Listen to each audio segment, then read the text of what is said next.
Welcome to Build to Last, the podcast where I, Eric of Maykus Homes and Neighborhoods, dive into the art of crafting not just homes, but entire neighborhoods and lasting relationships.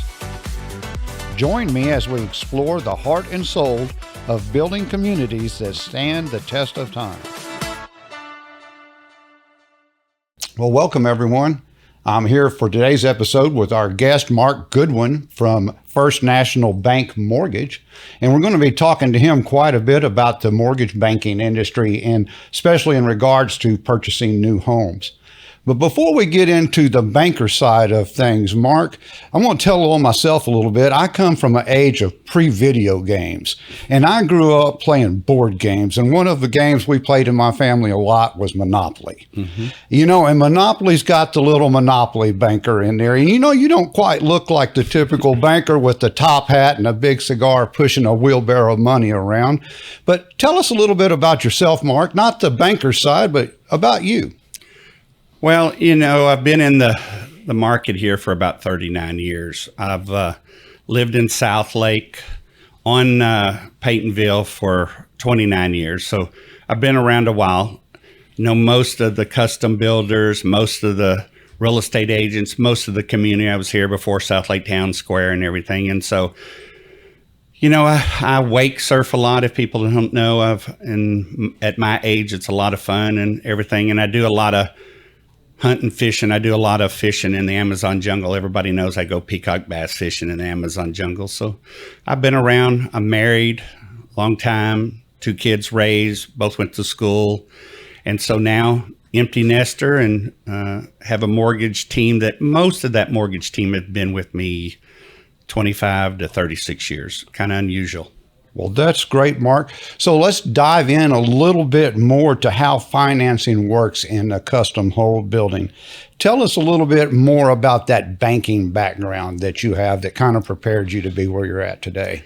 So, you know, the bankers in the past, like I said, I've been doing it 39 years. And I tried to say, I don't want to ever become a corporate rat. I don't want to become a banker. I always said that in the past. I was on the mortgage side for forever and ever. And then about 16, 17 years ago, I became interested in translating from just the mortgage side over to the banking and the mortgage side. I realized that the bank had a potential to help us a lot out on custom homes and just not doing mortgages, but to really translate into do overall total banking. And so I got with the bank, First National Bank, and been there ever since. And it's worked out very well. Find a good home, you stay there. I do, and we've done quite well, and the community in Dallas-Fort Worth area has been a great place to be here. Well, you mentioned custom homes there. Tell me, Mark, what are some of the options that people interested in building or purchasing a custom home, what are some financing options that are out there for them? Yeah, you know, that's a good point as far as the options. A lot of people don't know how to start that process. And so it starts with finding a lot that you really like. Okay. And we'll do a lot loan if you want to do a lot loan. And then you're going to get with the builder and you're going to do plans and you're going to do specs. And so you have to put that all together, team with, let's see, to make sure that you can afford what you're looking for in that price range. And so that's what the point is. You got to go from a bigger step, A to Z. Well, you mentioned there someone finding out what they could afford or what their price range. And I hear this term a lot, the pre-approval process. Is that what that is? Yeah, the thing when you do a normal mortgage, it's pretty easy. We're going to see your debt to income ratio on the house plus your other expenses. When you're doing a custom home, we're talking about qualifying you for a lot loan, a construction loan, and the permanent loan all at the end. Or sometimes we call it a one-time close. You have options there, and we just qualify you all up front.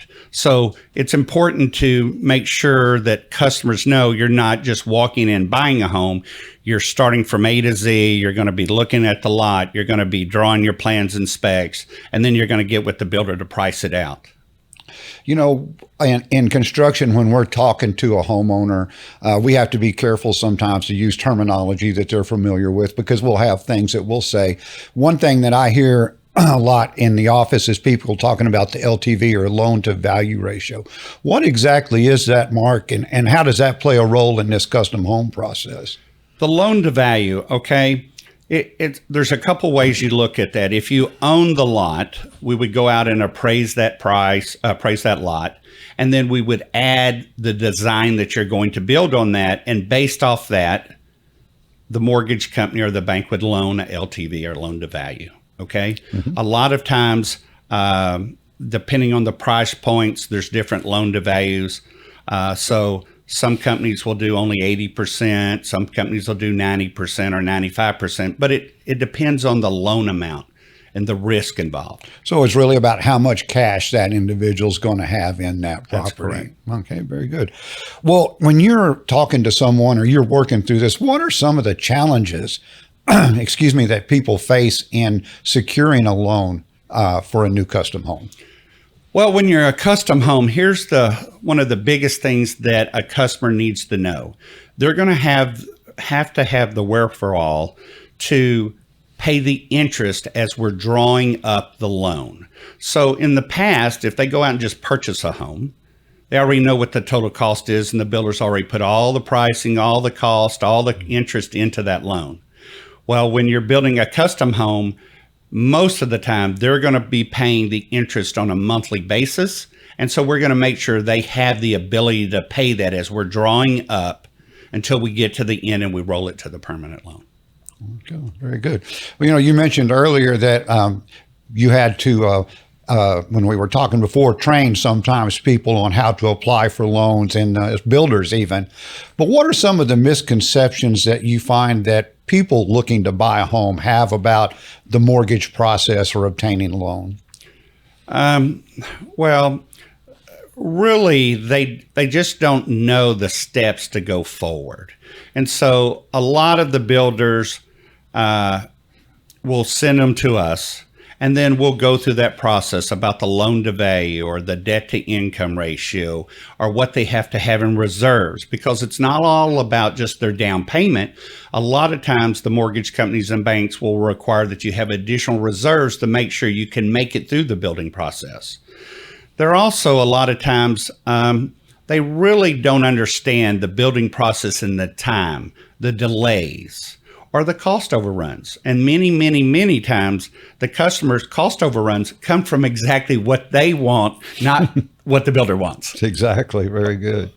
So, and that kind of brings up to my next thought. That's almost a pitfall. And I was going to ask you, what are pitfalls that people could get into this? I guess one of these is having a champagne diet on a Budweiser budget, so to speak. But what else could it be possibly? Well, one of the things that we also do is that we try to educate them is, listen, there is very, very seldom do you build a house and there's no changes. There's going to be some kind of changes. And so we'll put a reserve account or a slush fund when we're building these houses and give them ability to change things a little bit. If they have something they've just got to have in their house, the builder typically doesn't mind. They just have to understand they're going to end up paying for it. Right. And it'd be associated cost with that, obviously. That's right. If I was thinking about buying a new custom home, what kind of tips would you give me, or anyone, what would you tell us to take into consideration? One of the first things that I do is prepare. Prepare meaning your credit, okay? What debts you're paying off, what additional cash you may have, okay? Because when you buy a home or a custom home, at the end, you're still going to have to put out additional funds. You may have drapery, you may have furniture, you may have additional things that you don't realize that it's going to come up at the end. So you just need to be aware that you're not walking in a house and none of your furniture, none of anything goes in it anymore. And you go, wow, I didn't realize that I'm going to have to do all of this. It's just preparing and just for the future. If we take that thought of preparation, and let's say we have a customer that's a year away from buying. And then we perhaps have someone that's 6 months away from buying. And then someone has an immediate need. If we kind of took that thought process there, is there something if I was a year away that I should be thinking about? And does that change as that timeline shortens?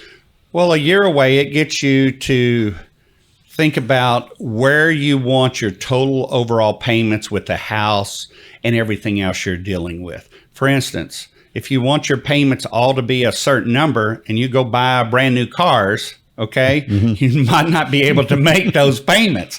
With today's cars and stuff involved, your payments could be easily $1,000 there.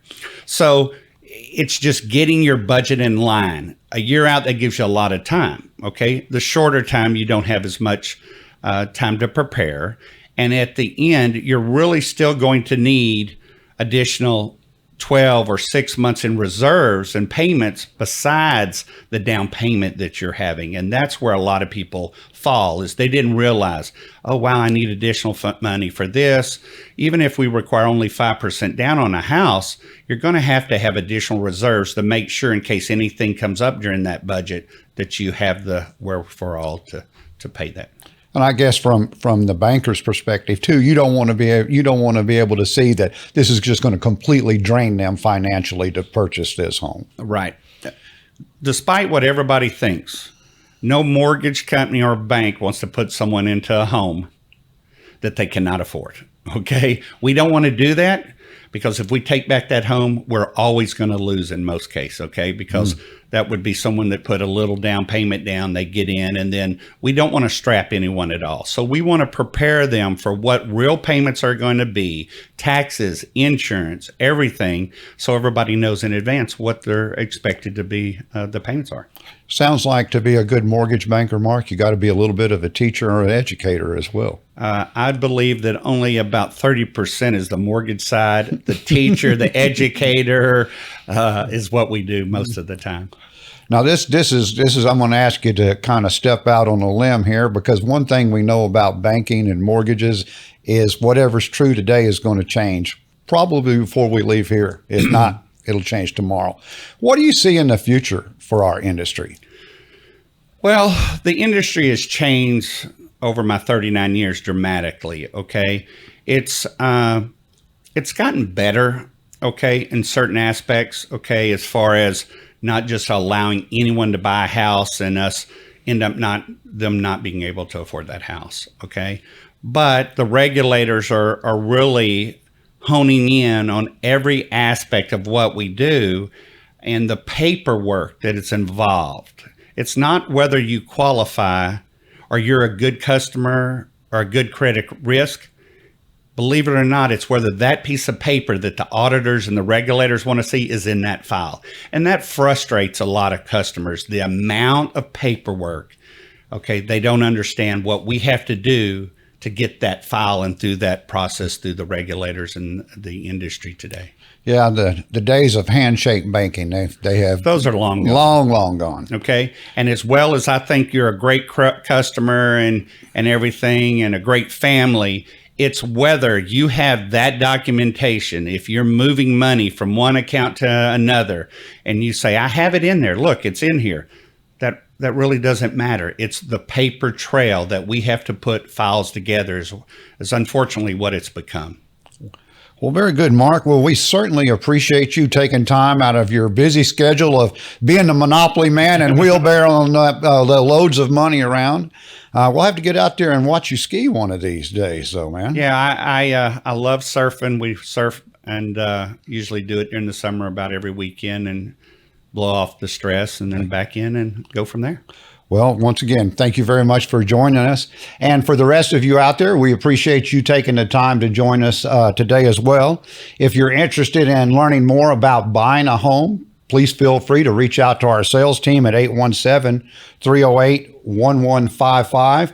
And we'll put you in touch with this guy right here, Mark, and we'll help you get set up with a loan. This is Eric with Maykus Homes. You guys have a great day.